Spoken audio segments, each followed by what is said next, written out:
আসসালামু আলাইকুম রহমতুল্লাহি ওয়াবারকাতুহু। হাই ভিউয়ার্স, আপনাদেরকে দেখাইতে চাইতেছি আজকে।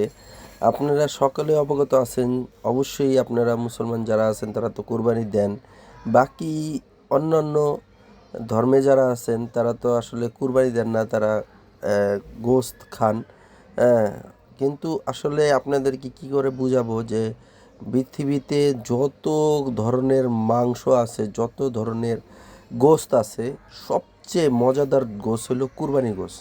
এটা কেউ যদি বিশ্বাস করতে না চান তাহলে অবশ্যই ডেফিনেটলি আপনারা কুরবানির গোশত থেকে গোশত নিয়ে আর স্বাভাবিকভাবে যে গোশতগুলো আছে এটার থেকে নিয়ে পাকাবেন।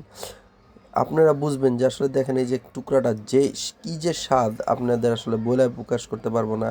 আর সফটনেস অল্প সিদ্ধতেই কোরবানি গোশত সফট হয়ে যায়।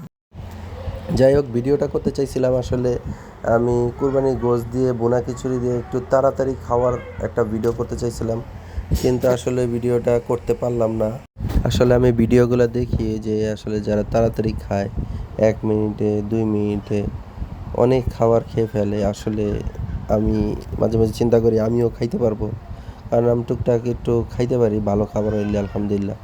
কিন্তু বিষয়টা আমি ট্রাই করলাম কয়েকবার, কিন্তু আসলে কিভাবে এটা সম্ভব হয়? এত খাবার 1 মিনিট 2 মিনিট 5 মিনিটের মধ্যে খেয়ে ফেলে। আমি এক বোল গোশত নিছি আর হলো 1 প্লেট ভুনা খিচুড়ি নিছি। এটা খাইতেই মোটামুটি আমার 4 থেকে 5 মিনিট লেগে গেছে। এত তাড়াতাড়ি খাওয়া সত্ত্বেও এত সময় লেগে গেছে। আর যারা এরকম মিনিটের মধ্যে এত কিছু খাওয়া সাবার করে ফেলে 10 মিনিটের মধ্যে, মানে বড় বোল সাবার করে ফেলে, তাদের চিন্তা আমি করি কিভাবে খায় তারা। আসলে বিশ্বাসের মাত্রা ছাড়িয়ে যায় অনেক সময়।